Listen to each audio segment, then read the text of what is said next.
আসসালামু আলাইকুম। বিন্যাসের আজকের ক্লাসে আমরা আলোচনা করব চাকরিক বিন্যাস নিয়ে। ধরো আমাদের কাছে 4টা মালা আছে, 1 2 3 4 এবং 4টা মুক্তা আছে। ধরলাম যে মুক্তা 4টা, এ বি সি ডি। তো আমি এই 4টা মুক্তা দিয়ে মালাগুলো সাজাবো।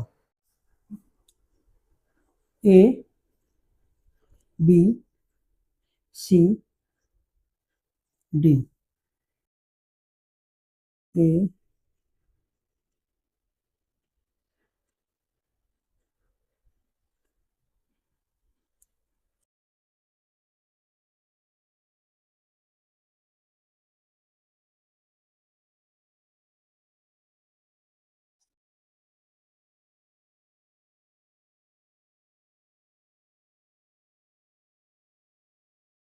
এখন যদি তোমাকে বলা হয় যে এখানে আসলে 4টি ভিন্ন ভিন্ন মালা আছে, তাহলে মানুষজন কিন্তু তোমাকে পাগল বলবে।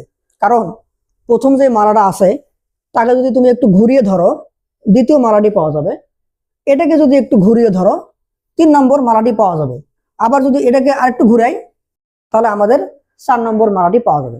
তাহলে এখানে চাকরিক ধর্মের কারণে আমাদের এই 4টে বিন্যাস মিলে বিন্যাস হইতেছে কয়টা? একটা। তাহলে আমরা লিখব যে 4টি বিন্যাস মিলে বিন্যাস হয় একটা।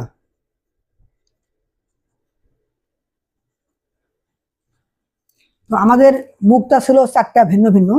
আমরা আশা করতেছিলাম এই 4টা মুক্তা থেকে ফ্যাক্টোরিয়াল 40 মালা পাবো, কিন্তু আসলে এই চাকরিক ধর্মের কারণে আমরা কিন্তু এতগুলা মালা পাবো না, মালার সংখ্যা কমে যাবে। এখন কয়টি পাবো আমরা এখান থেকে একটু বের করব। অতএব একটার জন্য হবে কম, আর ফ্যাক্টোরিয়াল 40 বিন্যাস মিলে বিন্যাস হবে ফ্যাক্টোরিয়াল 4 ডিভাইডেড বাই 4। এখন এই ফ্যাক্টোরিয়াল 4কে আমি লিখতে পারি, 4কে বাইরে বের করলাম, নিচে ভিতরে 1 কমে যাবে, নিচে 4 4 দিয়ে ভাগ হবে, কাটাকাটি যাবে, কত হবে? 4 - 1, এতটি মালা। তাহলে আমরা বলতে পারবো যতে n সংখ্যক মুক্তা দিয়ে মালা তৈরি হবে,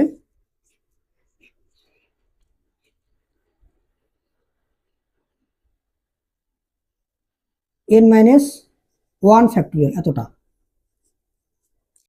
এখন মনে করো আমার হাতে একটা কাল্পনিক মালা ধরে আছি। আমি এই মালাটির বৈশিষ্ট্য বর্ণনা করতেছি। আমি বলতেছি যে এই মালাটির উপরে এ মুক্তা, হাতের বাম পাশে বি, নিচে সি এবং ডান পাশে ডি মুক্তা। আমি বলতেছি আমার হাতের বামে বি, ডানে ডি। ওপাশ থেকে তুমি বলবা যে না ভাইয়া, আপনার হাতের ডান পাশে বি, বাম পাশে ডি। তো এখানে কিন্তু মালা পরিবর্তন হয় নাই, মালা কিন্তু একটা আছে। কিন্তু আমি যেটা বলতেছি, আমার বর্ণনা আর তোমার বর্ণনা, এই দুইটা বর্ণনা সমন্বিত রূপে আবার একটা বিন্যাসে পরিণত হচ্ছে। তাহলে আমরা আশা করতেছিলাম এখানে বিন্যাস হবে n - 1 ফ্যাক্টোরিয়াল এতটা। কিন্তু এই যে দুইটা বর্ণনার সমন্বিত দুটা করে বিন্যাস আবার একটাতে পরিণত হচ্ছে, তাই এখানে প্রকৃতপক্ষে বিন্যাস কয়টা হবে? তার অর্ধেক হবে। তাই এখানে 2 দিয়ে ভাগ করতে হবে। এখন মনে করো কতগুলো মানুষ গোল টেবিলের চারপাশে বসে আছে। তাহলে গোল টেবিলকে কি আপনি ওই মালার মতো তুলে ধরতে পারবেন? সম্ভব না। তো যেহেতু গোল টেবিলকে মালার মতো তুলে ধরা সম্ভব না, তাই গোল টেবিলের মতো ঘটনা ঘটলে আমাদের নিচে যে 2 আছে এটা আমরা ভাগ দিব না। তাহলে লিখে দেই যে গোল টেবিলের মতো ঘটনা ঘটলে গোল টেবিলের মতো ঘটনা হলে বিন্যাস হবে, নিচে যে 2টা ভাগ হবে না, n - 1 ফ্যাক্টোরিয়াল এতটা। 10টি মুক্তা দিয়ে কতটি মালা তৈরি করা যায়? এবং পরবর্তী প্রশ্ন, গোল টেবিলের চারপাশে 20 জন মানুষ কত উপায়ে বসতে পারে? তো আমরা একটু আগে দেখলাম যে মালার মতো ঘটনা ঘটলে কি হবে। এখানে মুক্তা আছে কয়টা? মুক্তা আছে 10টি। আর আমরা জানি যে n সংখ্যক মুক্তা দিয়ে মালা তৈরি করা যায়। মালা তৈরি হবে, মালা হবে 10 - 1 ফ্যাক্টোরিয়াল ডিভাইডেড বাই 2, এতটি 2 দিয়ে ভাগ করতে হবে। একটা গোল টেবিলের চারপাশে 20 জন মানুষ কত উপায়ে বসতে পারে? তাহলে আমরা জানি এখানে 2 দিয়ে ভাগ করতে হবে না, তাহলে 20 - 1 ফ্যাক্টোরিয়াল, এত উপায়ে বসতে পারে।